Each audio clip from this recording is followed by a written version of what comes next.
Started? Oh, okay. Wrestler. Sorry. All right, welcome to TFB's Think, our new podcast. Um, just before we start, a quick disclaimer: the views shared in this next few minutes is not uh, definitely TFB's opinions and views, just our own personal ones. So don't sue us. Yes. Okay. Let's start. Alright. Okay. First on the agenda, we want to talk about sports. Sports. Man, Yeah. Sports at home. Should we even? Like, is it worth the money? Is it worth the time? Is it worth the effort? Like, should these kids be spending most of their hours trying to become athletes? Why? well, I think there's like merit in like exercising. It's good for your health. Okay. It's good for your mind. Yeah, especially if you're in school. That's as far as it goes. So, Well, I mean, yeah, it's health is really good, but then the part of should we even, try when we made headlines of at the soccer game against Fiji, Yeah, 50 so something Pacific to Games, nothing. right? Forgot about that. Yeah. So should we even put money into things like this? Like, are we shouldn't we be spending money on like schools, infrastructure, medicine, helping people who are sick? I mean, how much money are we spending on it? That's a good question. I don't know. I mean, all those athletes that we spoke to, like they always talk about they don't have enough money to support their, They have to their look for money training. from- Like they have to for scholarships. Right. Athletes scholarships. Do we even think is the other question? Yeah. Can we even? Yeah. Yeah. So, like when we think about that, also you brought up the soccer team, the level of athletes that we're producing. I know we have some world-class athletes in Mingenfeld, Jennifer Tiang, Yeah. right, and some other really great athletes. But one interesting thing about them is a lot of them are being trained outside of the FSM, Marshall Islands, and Palau. A lot of them. So I don't know where I should go with this. Should we spend money on infrastructure, facilities? Well, I think having those kind of world-class athletes is kind of a sign that you have like a world-class country, and I think it's just kind of a sign of our current economic situation that we don't have the kind of support to give facilities and training to these kinds of athletes. So even with this And- this dilemma, right? We're still able to produce some great athletes, right? So do you guys think that we can produce real quality athletes, and in what sport? Oh yeah, I think we can. Almost any, I think, but it'll be a really cool story. It'd be like a Rocky, Right. Cinderella Yeah. Man kind of story, but Yeah.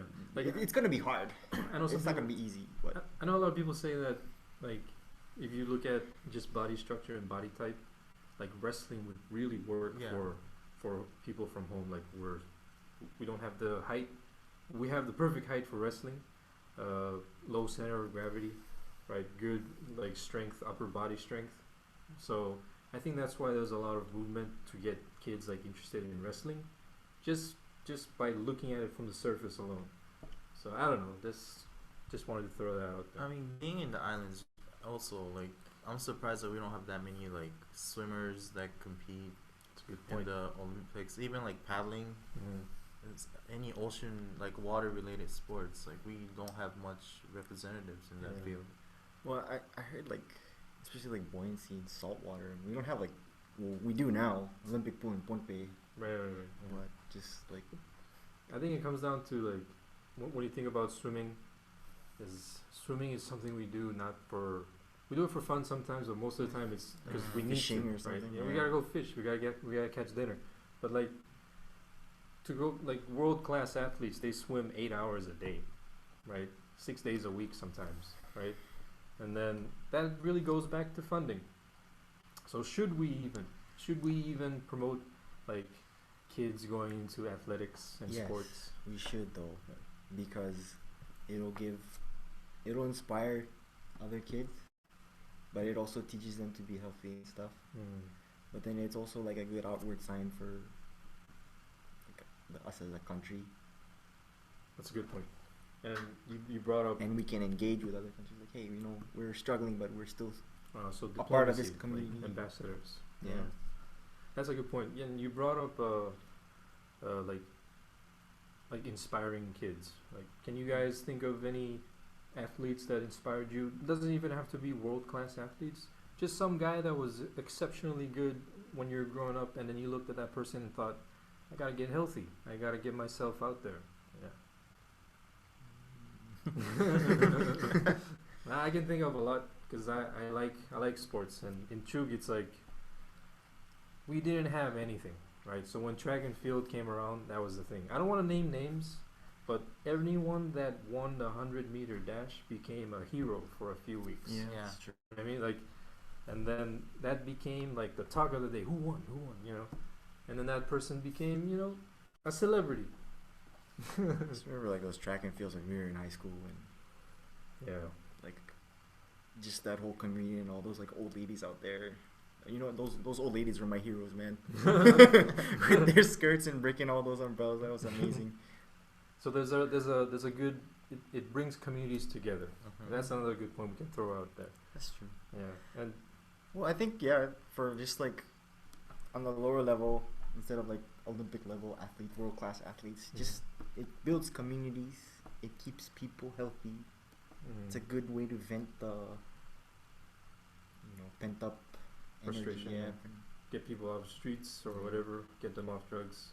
Those sound very much like goals and ambitions of a specific athlete, one of our heroes, Alan Graham, right? And he left a really great legacy. His family school is still running in Chuk. Ship Hoops is still up and going. Mhm. You guys have anything to talk about? Like anything you want He to say? also brought along with Clark. They brought Jake Clark, who's a Yeah. wrestler who's been coaching Keitani, who's also he used to coach BJ Penn as well. He came program little by little, and I think a lot of kids are now following in that Right. path of trying to succeed in wrestling. I think even Xavier High School have a wrestling team that we aren't aware of. Yeah. So, Inspirational. yeah, like Keitani did a lot of inspiration for it. Like he pushed a lot of kids to, I guess because he was a wrestler, a lot of kids looked up to him, and now they all want to go in that wrestling path. Right. I think one final important thing that sports and athletics can bring to people. So it's community building, supporting a good, healthy lifestyle, but it also builds character. Right. You gotta keep trying.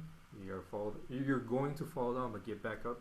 Just finish the race. Doesn't matter. What place? Right. Yeah. Just finish it. And It's a good thing to take away. right. That's a great legacy. Do you think if we did have the facility and all the people that were that was needed for this athletic thing back home, do you think you guys will be in a different place? Me? No, I suck at No. sports. I think I would. I think I'd be covering more sports, taking statistics. Yeah, but I won't be on the field. I'm still waiting for coconut climbing to be an Olympic event. Okay, let's go. Okay. Next on the agenda, there was in FSM again in Kosrae, they found some remains that suggests that there was a group of Polynesians as far back as 300 to 400 years ago living in Kosrae, and this made news. Well, it made local news, but is this really a surprise? What do you guys think? No. Why? Man, there's been Polynesians in Micronesia for like a long time. But how can you prove that? The people from Kapingamarangi and Poro, pretty sure they're Polynesians. And anywhere else that's as far as they went, or I know I heard about like a Samoan grave in Chuk somewhere. I forgot if it was Fefen or Ton, but it's interesting. I'm sure. I've heard like whispers, but I don't know if there's any truth to it. Like some families in Chuk and But why do you think this made news? Like, why do you think it made news now? I mean, we've like a lot of people can say, yeah, of course we know that. Like we talk about that. People know stories about things like that. We came from the east, or yeah, we came from the east. That's what a lot of myths and legends say. Yeah. So why did it make news this time? Because we don't have a PhD. So white guy said it. No. Not sure what that was. So it's when someone like an archaeologist or someone who's an expert that's Right. not from that country. right. So our I don't own know. traditional experts, people who pass down our knowledge and stuff, that's not really important, right? As long as it can be backed up with science, then that's when it's important. What do you guys think? Is that what you're saying, or am I? That's No. pretty much for me. It's Yeah. that's what it is. Like Okay. we talk about the how Like our own like intellectual people don't have the agency to say things for us. Like we have to Yeah. have someone from Well, the there's outside come certainly in. that. Yeah. Yeah. Well, who are these researchers? I don't know. I know, I but forgot. we probably should not talk about it. But yeah, it's I'm not saying that. Maybe the way I would say it was outside archaeologists confirm that confirm our old stories and myths and legends. Myths and legends, that's another conversation, right? Why are the things that we have called myths and legends? Anyways, so it's like archaeologists confirm already firmly held beliefs Yeah. that many Polynesians came into the Micronesian region. Well, maybe that's not scientific. That's why. Yeah, that's probably it. Let's move on. We talked about myths and legends. Yes. Right. Myths and legends. There's a really good myth and legend coming to screens all over the world. Star Wars. Let's not talk about that. Why not? When that thing hit the web, it destroyed many websites. But Sorry. but let's get back to micro. Okay. Our own personal myths and legends. Do you guys think our own stories have a place in pop culture? I'm gonna go into this from a different angle, Go. and I'm gonna say yes, because our stories in this legend is kind of like this other Disney franchise that's gonna be coming out besides Star Wars, Interesting. and it's called Moana. Okay. Okay, bear with me now. Go ahead. Okay, it's about this girl who learned navigation, and she's going around with this trickster god who has a giant hook Mm-hmm. that pulls out islands from the ocean with a hook. It sounds familiar. Yes. very So yes, I think there is a place in mainstream culture, but I guess we just have to become mainstream. I don't know. I think, I mean, our stories are very, very similar, but then the whole label of Polynesia alone gives it a little more An edge. Yeah. compared to Micronesia. Talk more about that. What do you mean? Like, is it because it's Polynesia is more recognized in the world? it's or? recognized, it's more commercialized in terms Good of, point. culture and stuff. Right. So when people hear, So if they said the legend of a Micronesian princess, like what the hell is that? and so like when, like Hawaii, people know Hawaii, right? People know Waikiki. Tahiti, Right. Tahiti, and all the other Polynesian islands, just because, and Samoa because like Mariota and all those big football players. Right. And But then that brings up another interesting conversation. Like, should we be pushing this? Because then our myths and legends or our people will become another stereotype. You know what I mean? So like you said, Tahiti. Tahiti is where there's a lot of beautiful women. They dance hula nonstop, right? And then that's like it's very romanticized Mhm. in pop Yeah. culture, right? So if we push our own Micronesian pop culture, will that be beneficial to us or will that hurt us in the long run? We gotta be tactful on how we it just depends on share how our culture. we do it. Very agreed, because I think the Tahitian romanticism was not something that Tahitians themselves pushed to the world. It was Even labeled. Hawaii, Yeah, that's a good especially Hawaii. Yeah. And they tore down Waikiki. It's just a Mm. bunch of swamps, and then I know. Yeah. Let's move on. Or is there anything else you guys want to talk about? Myths and legends. Any specific myth or legend that you think has a good chance of making it to mainstream? I mean, kind of did make mainstream. The book Mellow by whatever, I forgot his name. Yeah. It's a UH Press book.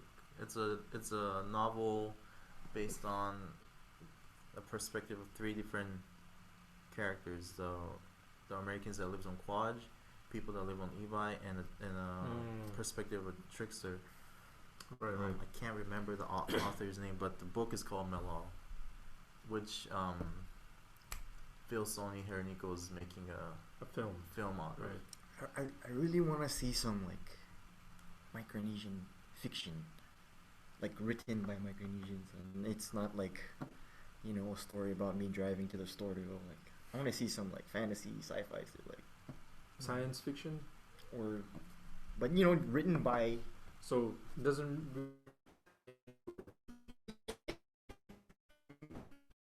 Has to be about like, not has to be, but like, I want that perspective. Okay.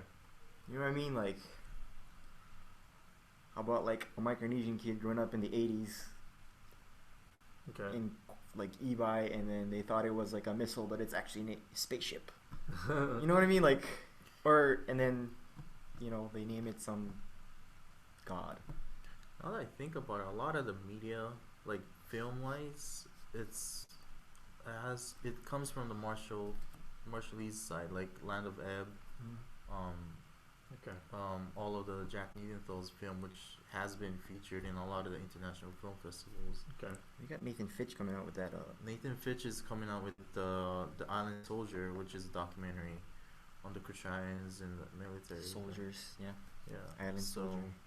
But then here's another interesting point now that you're bringing out these films, right?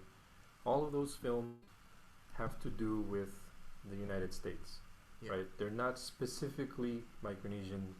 They're not completely Micronesian stories. Well, it's 'cause They're Micronesians with nuclear legacy, Mm-hmm. Micronesians with military history, but you're talking about just purely Micronesian, like just straight out of the Fiction. Yeah. island, right?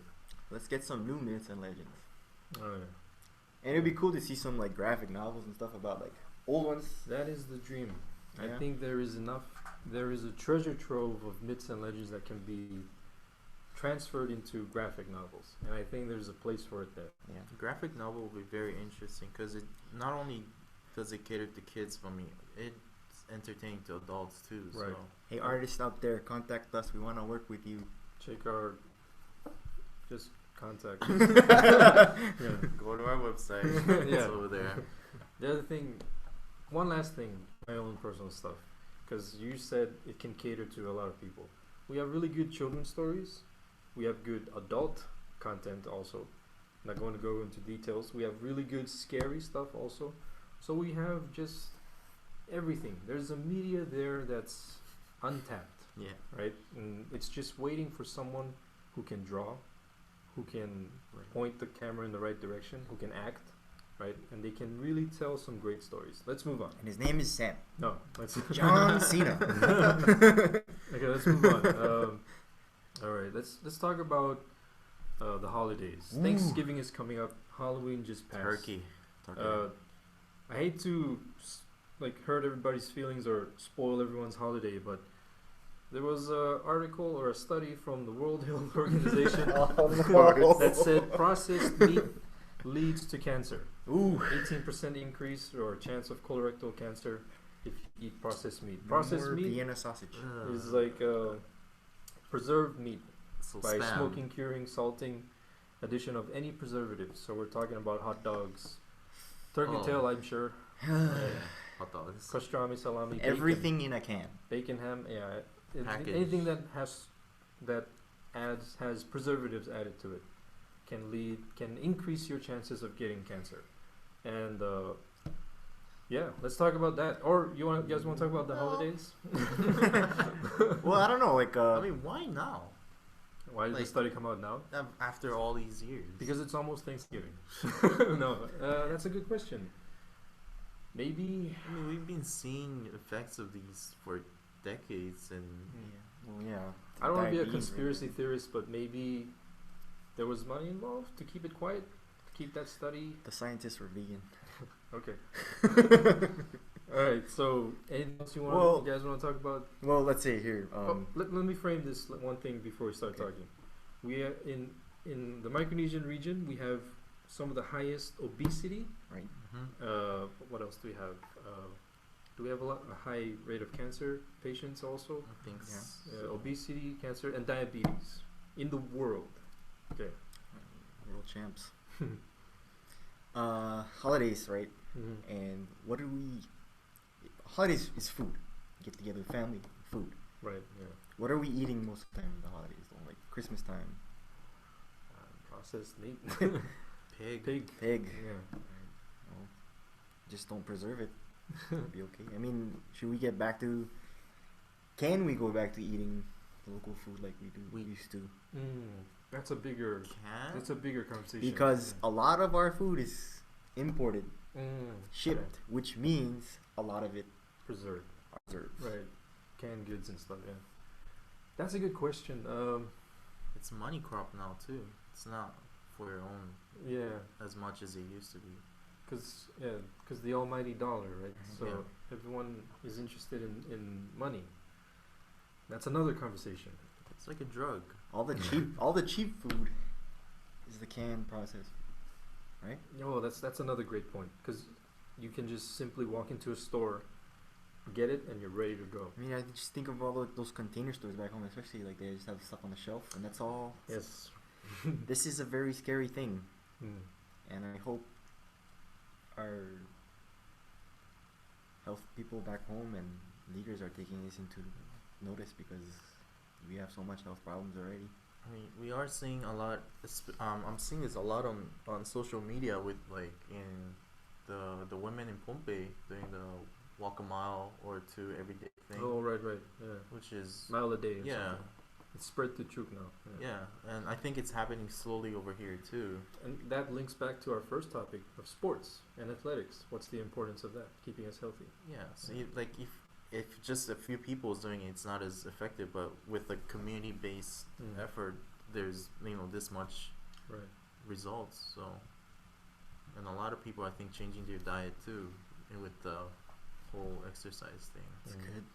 Right. So I think it really comes down to community. Working with everyone else, bring for a better lifestyle. I just remember something when we interviewed Keitani a few years back. We asked about his diet, and he did say, "Eat local foods." Yeah. That's all he said. We asked him, "What do you do for diet?" Just eat local foods. Yeah. So that's a good place to end. Unless you guys have anything else. No. All right. So I want breadfruit. Let's go on to the next and our final topic of the day. Migrants and migration.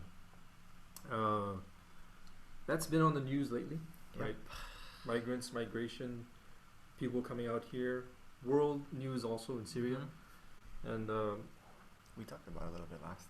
Yeah, we briefly mentioned that last time. Climate change, migration, right. Climate change, refugees.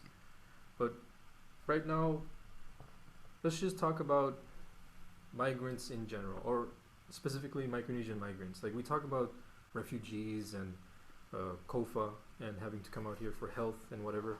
Well, let's just talk about actually migrating somewhere. Okay.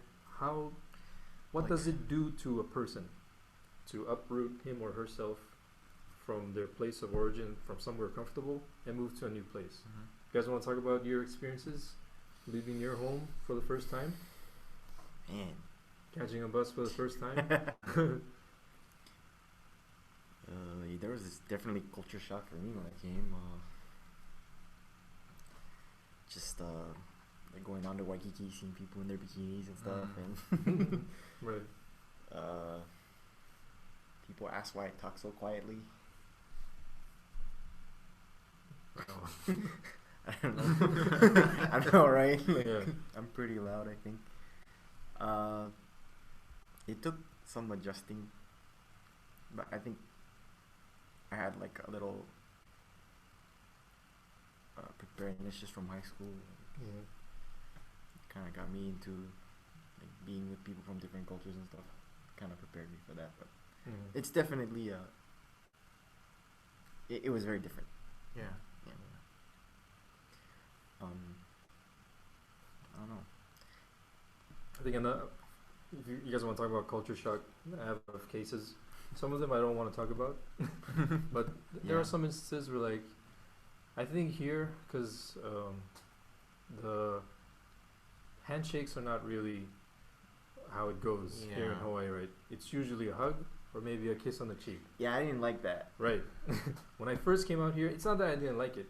It's just getting used. It was a small thing worth getting used to, but I think I've hugged more people, more strangers here than I've hugged my own parents. Right? That was a joke.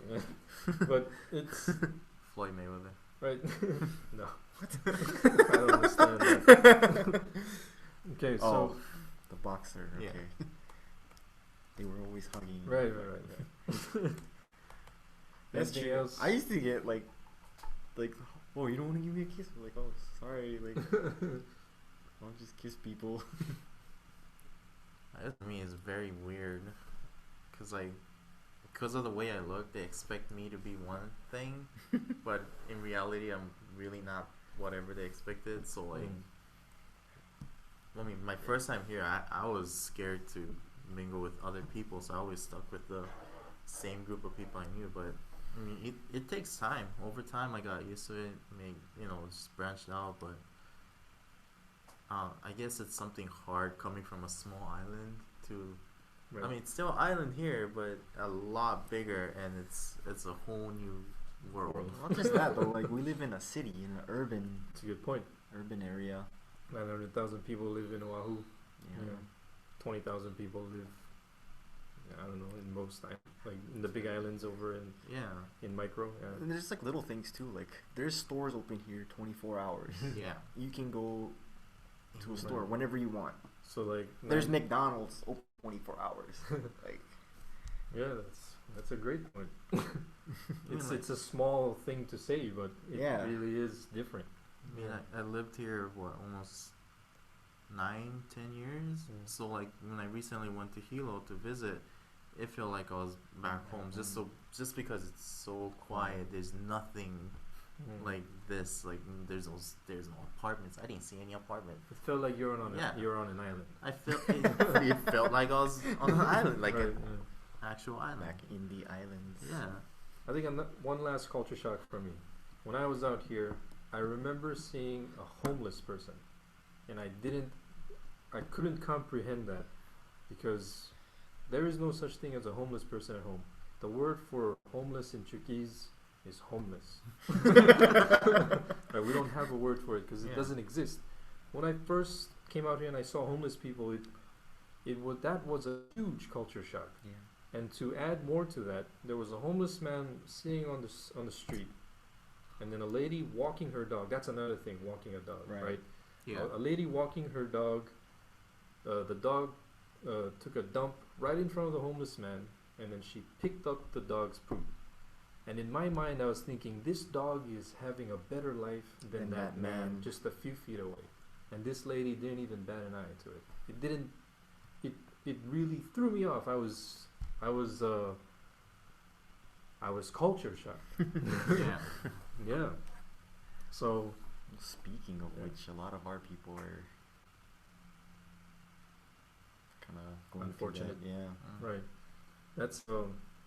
That's a huge topic. It might be a topic for another day. time, yeah. Because we've been making it to headlines, world news, like U.S. news, and we wrote about it. We have an article about it. You can visit our website, check it out. Check it out. We had some talks about it at the UH Law School, some conversations about things like that. You should really, guys, if you have the time, check it out. But we should probably save that topic for another podcast, because that'll take the whole thing. Yeah. Yeah. And before we go, we've been talking about migrants, right? Experiences of migrants. That's us, right?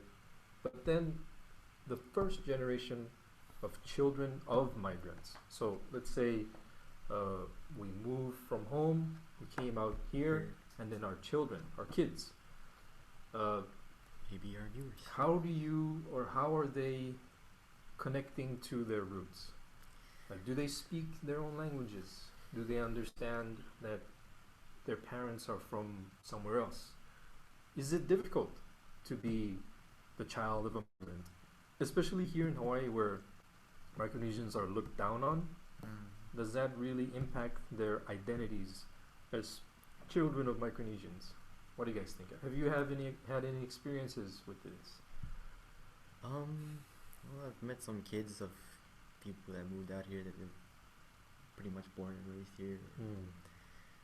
There's definitely a disconnect. I think for some of them, their parents are doing as much as they can to keep them in touch with their culture. This is just from like my side of my family, so I don't know. I really can't comment though because I don't really know.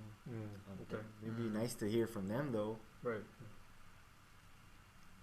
What about yourself? I don't know. Just like just being around my nieces and nephews.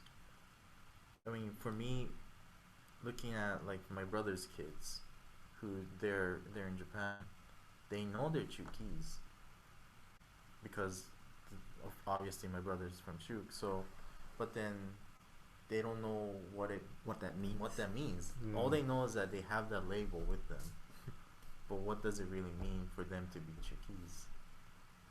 And it's harder for them because they don't have anyone to connect to. But here, Right. it might have been a little different because there's a lot of Chukis community here. So, but then still, I see kids in Hawaii that doesn't speak Chukis, or maybe they don't, but they understand a little or just enough to get by, or kids that are like half something. Right. Like How yourself. did they? How did they identify themselves? So it really It's comes always- down to like, it is an identity thing, and Yeah. it comes down to how do you define yourself, right? What makes you a Micronesian? Like, if you speak the language, are you a Micronesian? Who gets to decide? That's another great question. Who is the one that decides Yeah. who you are? They have a right to self-identify. That's a good point as well, and that's leading into a case study that I have, like a little story or a quizzical. Okay. Yeah. Let's hear it. I'll get to that, but before I get to that, I lost my train of thought. Okay, let's get to the case study, right? So let's imagine for a second that there is an island, Okay. and let's call this island First Island, right? And then everyone from that island are firsties, right? So then one day, a group of firsties decide to leave that island, and they move to an uninhabited island called Second Island. They move there, and then they say, we're going to be from this island. We're going to live here from now on, right? So now, is that group that moved from First Island to Second Island, are they now secondies?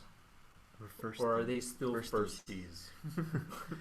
And is that new island called Second Island an extension of First Island? An outer island, maybe? What do you guys think? Are they firsties or secondies? I think that first group, Mm-hmm. they're still firsties.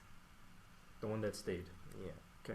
No, The one that the moved. firsties on second island. Secondies? Alright, okay. The firsties on second island. Okay.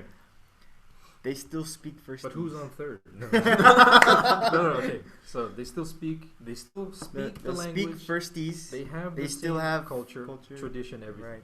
They're just on a different island, physical island.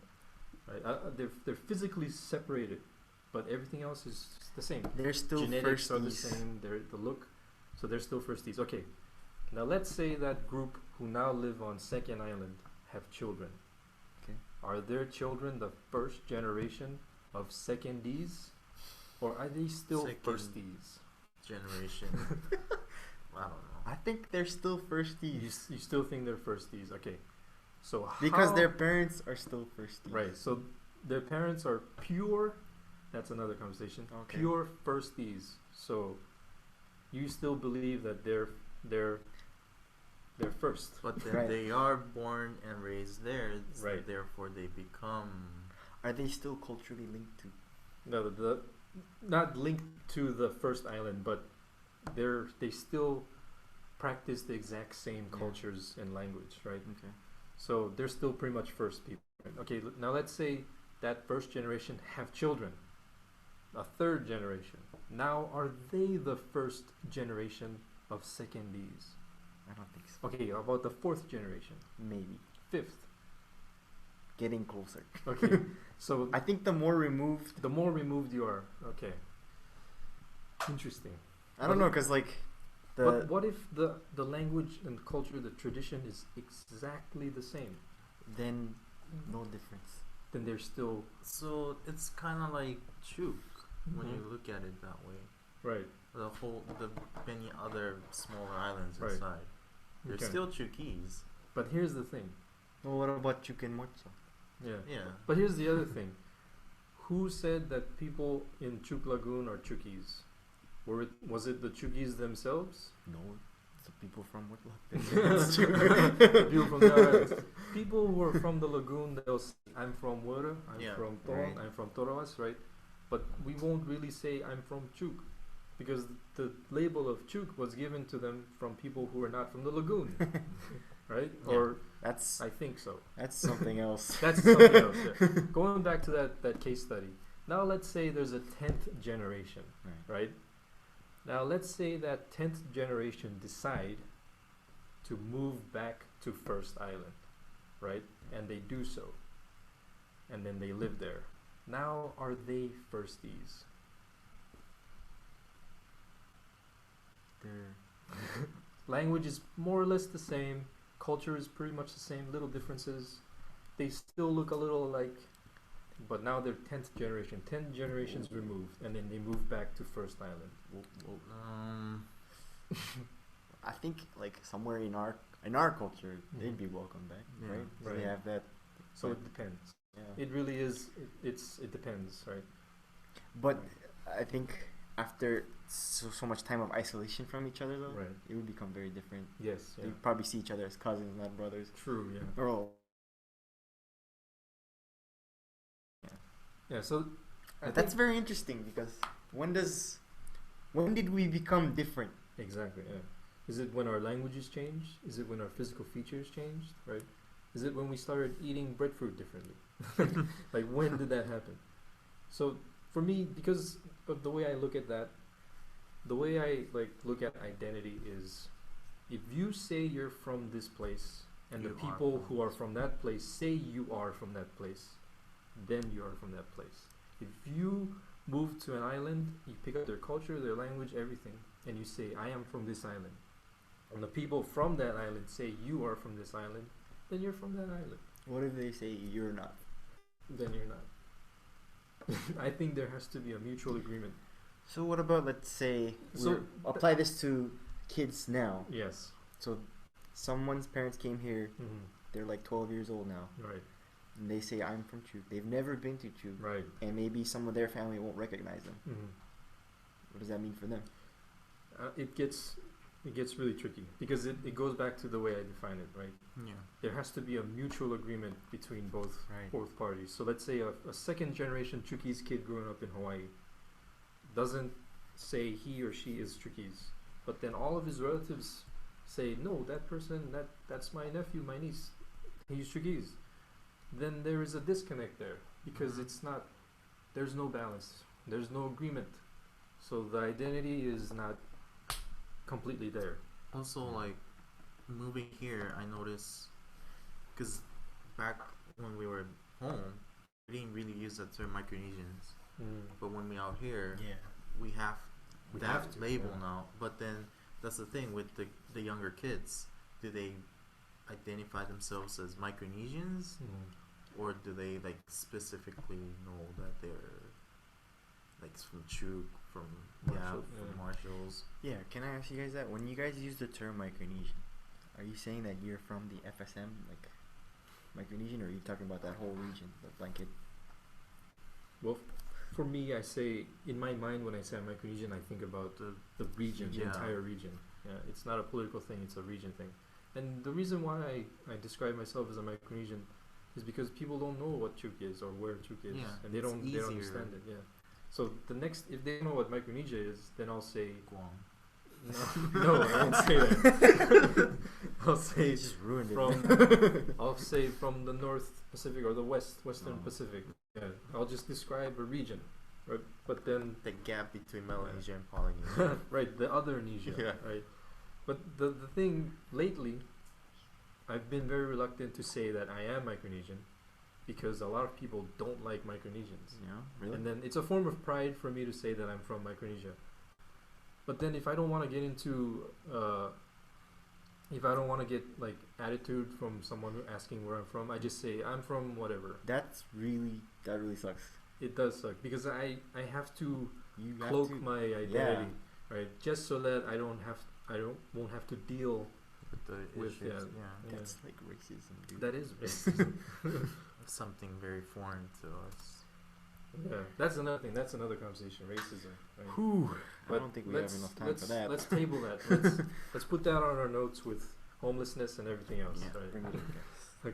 Okay. So we covered sports. We covered Polynesian remains. We covered myths and legends. We covered the holidays, processed meat, Micronesianness, Pacific First and Second Islands. Right? We covered a lot of things today.